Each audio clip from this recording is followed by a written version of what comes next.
Saudara yang dikasihi oleh Tuhan, berjumpa lagi dengan saya di channel Valwagorisha TV. Kali ini kita akan berbicara secara sederhana saja ya tentang bahan khotbah pada Jumat 25 Desember untuk kebaktian siang, yang terambil dari surat Ibrani pasal 1 ayat 1 sampai 4. Saya berharap bahwa Bapak Ibu sekalian sudah membaca bagian itu. Dan saya ingin menyatakan beberapa pokok pikiran tentang nats itu. Yang pertama, bahwa penulis Ibrani memberikan posisi yang sangat tinggi kepada Kristus. Jika dibandingkan dengan semua hamba-hamba Allah atau semua hamba-hamba Tuhan yang pernah melayani, dalam bagian itu dia menyinggung dua pihak, yaitu para nabi dan juga malaikat-malaikat. Nah, tentunya dalam perjanjian lama para nabi punya peranan yang sangat penting untuk menyampaikan kebenaran firman Allah. Demikian pula dengan para malaikat seringkali dipakai oleh Tuhan untuk menunjukkan kemuliaannya. Dan penulis Ibrani memberikan perbandingan tentang posisi Kristus, dan Kristus memiliki tempat yang sangat tinggi jika dibandingkan dengan baik para nabi maupun para malaikat. Jadi Kristus itu tidak bisa dibandingkan dengan segala apa yang ada, karena Kristus diklaim oleh penulis Ibrani adalah anak Allah sendiri. Ya, itu ada di ayatnya yang kedua ketika dia berbicara bahwa maka pada zaman akhir ini ia telah berbicara kepada kita dengan perantaraan anaknya. Jadi kalau di dalam perjanjian lama Allah berbicara melalui para nabi, sekarang Allah tidak bicara lagi melalui para nabi, tapi langsung berbicara melalui anaknya. Ya, anak Allah. Jadi anak Allah ini ya Allah, pribadi kedua daripada Allah Tritunggal, yaitu Yesus Kristus. Kenapa dia disebut sebagai anak Allah? Itu berkaitan dengan soal ketaatan, ya. Bapak Ibu yang dikasihi oleh Tuhan, hati-hati di dalam memahami konsep anak Allah ini, ya. Mungkin nanti di video berikutnya saya akan membahas secara khusus tentang apa yang dimaksud dengan anak Allah. Tapi secara umum saya mau tekankan di dalam bagian ini, konsep anak Allah itu soal ketaatannya. Model seorang anak yang taat kepada Bapa. Dan itu Yesus Kristus. Memang tugas daripada Yesus Kristus ke dalam dunia ini adalah menunjukkan ketaatan kepada kehendak Bapa. Ya, jadi bukan berarti dia lebih rendah daripada Allah Bapa. Karena konsep kita tentang iman Kristen kita bahwa kita percaya Allah Tritunggal, Allah Bapa, Putra, dan Roh Kudus. Dan mereka punya posisi yang sama, tidak ada yang inferior, ya, tidak ada juga yang superior. Ya, ketiga pribadi itu sama-sama Allah, esensinya sama, ya.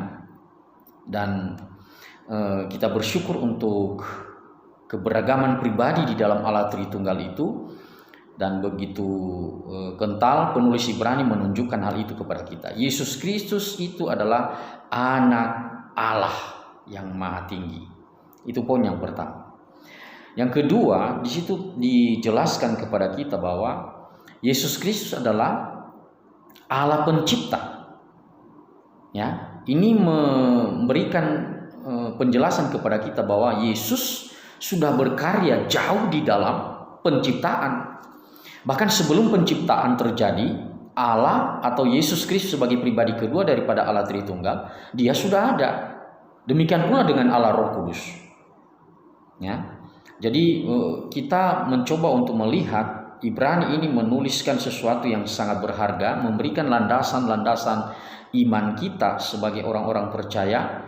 Dan surat ini sangat kaya tentang isu-isu teologis ataupun pokok-pokok pikiran yang bersifat teologis, dan menjadi berkat tersendiri bagi kita yang memahaminya.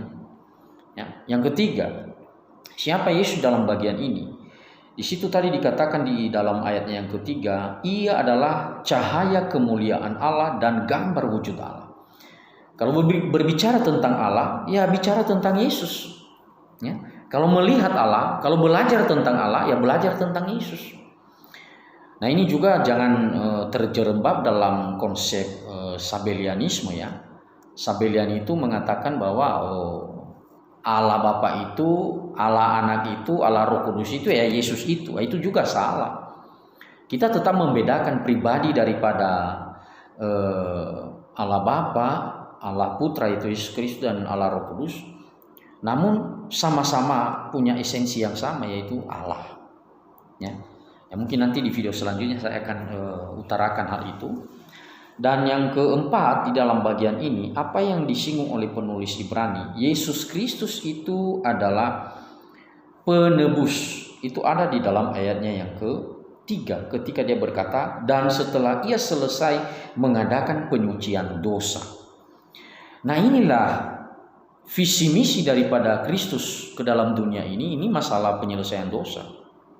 Dia tidak mengenal dosa, tapi ditimpakan kepadanya dosa-dosa setiap umat manusia. Maka dia disebut sebagai penebus. Artinya, dia merelakan diri.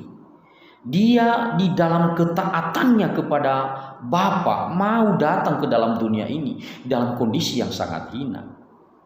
Dan itu terjadi ketika Allah Roh Kudus berkarya di dalam kehidupan perawan Maria, dan akhirnya Maria itu mengandung seorang anak laki-laki dan melahirkannya di kota Betlehem, dan itulah Kristus, pribadi kedua dari Allah Tritunggal, menyatakan diri di dalam dunia ini menjadi bayi kecil, inkarnasi.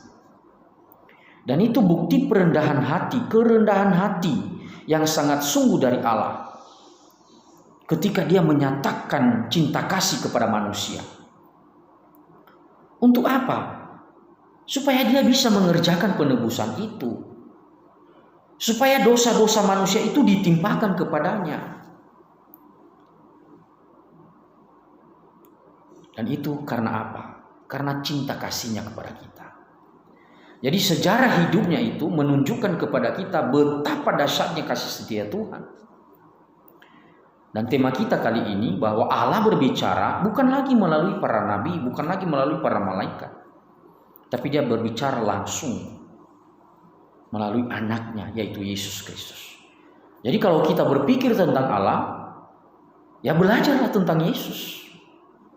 Yesus Kristus itu yang tidak mempertahankan tahta kemuliaannya. Dan dia dengan sukarela datang ke dalam dunia ini menjadi bayi kecil yang hina, yang tidak berdaya, yang dilahirkan dengan kondisi yang tidak seperti manusia pada umumnya. Dan itu menunjukkan kerendahan hati Allah.